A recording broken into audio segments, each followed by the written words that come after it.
Hola, ¿cómo estás? Qué gusto saludarte nuevamente desde mi búnker. Es un placer que estés allí acompañándonos a través de las redes del DUC.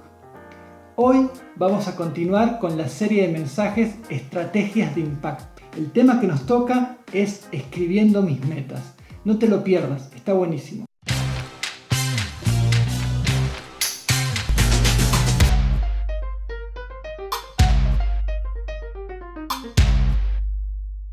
Me gustaría desarrollar este tema de escribir metas comenzando con una historia.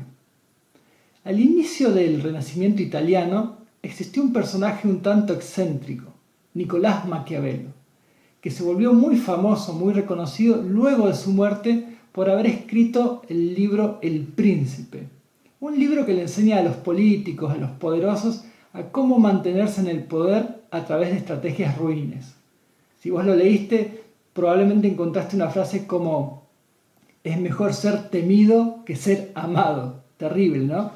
Bueno, dentro de sus frases también está divide y vencerás, que si bien se le atribuye a Nicolás Maquiavelo, no la escribió él ni la pensó él. Él la utiliza en su libro desarrollándola como filosofía política, pero se cree que la dijo Julio César o tal vez Filipo de Macedonia.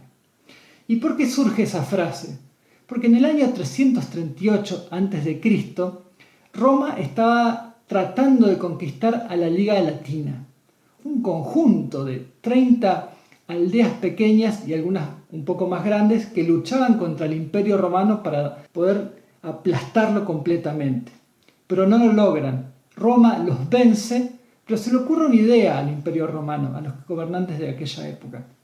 Dice: si seguimos luchando contra la Liga Latina, en algún momento se van a unir fuertemente y nos van a vencer, porque es muy costoso continuamente estar peleando contra ellos. Entonces se les ocurrió lo siguiente: empezaron a generar divisiones internas en la Liga Latina, de tal manera que luego se empezaron a pelear entre ellos, y de ahí surge la frase divide y vencerás, porque el imperio se hizo más fuerte a medida que el enemigo se iba peleando unos con otros. Actualmente se utiliza esa frase divide y vencerás en estrategias de armado o de escritura de software. ¿Por qué? Hay veces que el software es demasiado grande, el programa es demasiado grande, la app a desarrollar es demasiado grande. Entonces se lo divide en pequeñas funciones, bloques de desarrollo que permiten construir la plenitud del programa partiendo desde lo pequeñito. Esto mismo lo podemos aplicar en nuestra vida. ¿Por qué? Vos tenés un sueño muy grande, por ejemplo, terminar una carrera universitaria, algo complejo, algo difícil. Bueno, uno lo que tiene que aprender es dividirlo en pequeños bloquecitos, de tal manera que el problema gigante, tu sueño grande, se pueda desarrollar partiendo de lo sencillo. Sea cual sea la situación, sea cual sea tu sueño, vos lo podés dividir en pequeños bloquecitos. Y eso es la escritura de metas. Escribir un pedacito, ejecutarlo, escribir otro pedacito, ejecutarlo, y finalmente ese problema que era tan complejo ahora se puede hacer en pequeños pasos. Me gustaría remarcarte lo siguiente: existe lo que se denomina ilusión del saber. La gente cree que comprende algo cuando lo está leyendo por primera vez o cuando se le ocurre la idea, ese gran sueño, dice: yo lo comprendo, esto se tiene que hacer así, pero en realidad no lo comprende de todo. La ilusión del saber es la creencia de que se ha alcanzado la comprensión cuando de hecho la comprensión ha fallado. Le pasa mucho a los estudiantes. Se sientan frente al libro, lo estudian, dicen: esto es sencillo, esto se hace así, se hace así. Luego van al examen y les ponen un 2, no entendieron nada, no lograron conectar lo que supuestamente habían leído y comprendido con las preguntas del examen. Hay una ilusión, creen comprenderlo, pero en realidad no. Y pasa en un montón de aspectos de la vida. A veces tenemos un sueño, una meta grande, un objetivo grande, creemos comprenderlo, pero al momento de la ejecución se nos queman los papeles. Por eso hay que aprender a escribir las metas. Uno se adelanta a posibles dificultades. Escribís una parte, pequeñita, la ejecutás y es más sencillo lograr su finalización. Eso no significa que al escribirlo le vas a encontrar la vuelta, pero te ayuda muchísimo que solamente ir y encarar las cosas así, sin pensar nada, sin escribir, sin sentarse a analizar todas las dificultades que pueden llegar a aparecer.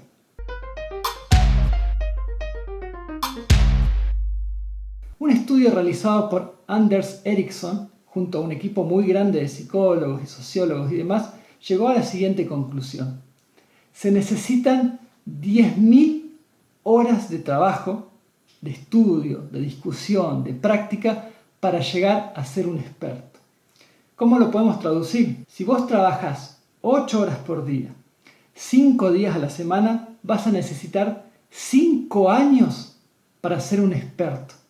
Claro, uno no puede encarar tremenda carga de trabajo de un día para el otro. Hay que trabajarlo en bloquecitos. 10.000 horas es mucho, 10.000 horas de práctica, de estudio, de comprensión, de fracasos. Entonces, ¿vos qué tenés que hacer? Dividir todas esas 10.000 horas en pequeños pasos concretables. Tus metas pequeñas, metas medias, algunas metas más grandes, de tal manera que toda esa dificultad se pueda reducir en pequeños pasos ejecutables. Recordá lo que yo te dije en un video pasado. Es difícil, lleva tiempo y hay que realizar sacrificios. Y uno de los sacrificios es sentarse a escribir, fijarse por dónde encarar el problema, dividir este problema gigante en pequeños pasos, de tal manera que vos hagas un pequeño pasito, otro pequeño pasito, y cuando menos te des cuenta, puedas llegar a concretar ese sueño grande que tenías por delante. Hay un montón de libros, muchísimo material, hay diferentes opiniones, pero creo que podemos dividirlo en 3 cuestiones principales, 3 ideas que te van a ayudar a escribir tus metas. En primer lugar, las metas tienen que ser específicas. Por ejemplo, vos no podés decir, me gustaría recibirme de algo. Está bien, está ese deseo de progresar, de avanzar en la vida y querés ser un profesional. Pero ¿de qué te querés recibir? Tenés que sentarte a averiguar de qué querés recibirte.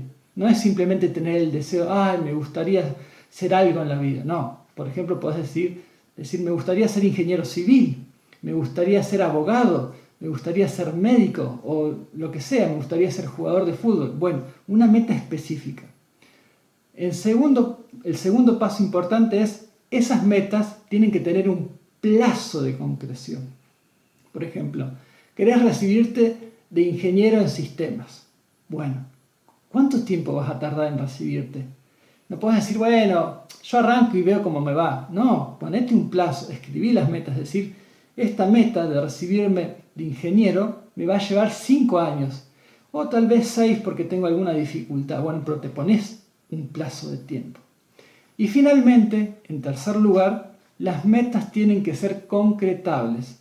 No te llenes de frustración poniendo metas inalcanzables. Por ejemplo, decir, no, yo me voy a recibir y me voy a recibir en 4 años de médico y también voy a hacer un curso de marketing y también me voy a recibir en esos 4 años de ingeniero.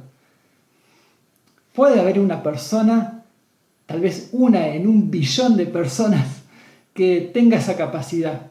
Pero el resto de los mortales, vos y yo, tenemos que tener metas concretables, no frustrarnos. A la vez tampoco tenemos que ser vagos, decir, bueno, me voy a recibir de ingeniero en 15 años. No, la meta no te tiene ni que frustrar ni llevar a la vagancia. Tiene que haber un punto medio, un plazo adecuado a tus habilidades que vas construyendo paulatinamente. Muy importante, 3 pasos. Ahora bien, me gustaría cerrar esto con un salmo que me gusta muchísimo, el Salmo 90:12, que dice lo siguiente: enséñanos a contar de tal modo nuestros días que traigamos al corazón sabiduría. Es una linda oración a Dios. Enséñanos a utilizar bien el tiempo, enséñanos a cuidar nuestros días, a contarnos de manera adecuada para que seamos sabios, porque el usar bien el tiempo y la sabiduría está entrelazado. Si estamos todo el día perdiendo el tiempo en Netflix, en Instagram, en Facebook, o dormimos más de la cuenta, puede ser que nos falte un poquito de sabiduría. Por eso esa oración, todo ese tipo de oraciones la tenemos que hacer nosotros. Señor, ayúdanos a contar bien nuestro tiempo, a cuidar los días, a administrarlos de la mejor manera posible para poder ser sabios. Y vos, no importa cuál sea tu comienzo, podés arrancar y hacer esa oración al Señor. Decirle, mira, yo mucho no sé utilizar mi tiempo, pero dame fuerzas, acercarme a los libros correctos, que pueda escuchar los videos correctos, de tal manera que aprenda y sea más sabio. Y para finalizar, me gustaría invitarte a la lectura. En este caso, me encantaría que leas El Quijote de la Mancha. Ahí dejé un ejemplar. Este libro es una obra maestra. No puedes pasar por esta tierra sin leer. Pero claro, como siempre te digo, si no te gusta el Quijote por alguna cuestión, o arrancaste a leerlo y dijiste esto no es lo mío, elegite un libro que te guste, que te agrade, que te atrape, metete en esa historia, en esos principios, sea cual sea el tópico, y aprende a leer. Enamórate de la lectura, te va a hacer muy bien. Te dejo un saludo grande desde mi búnker, es un placer que nos hayas acompañado y recordá, si necesitas algo, si estás pasando por un tiempo difícil, no dudes en escribirnos por privado. Estamos más juntos que nunca.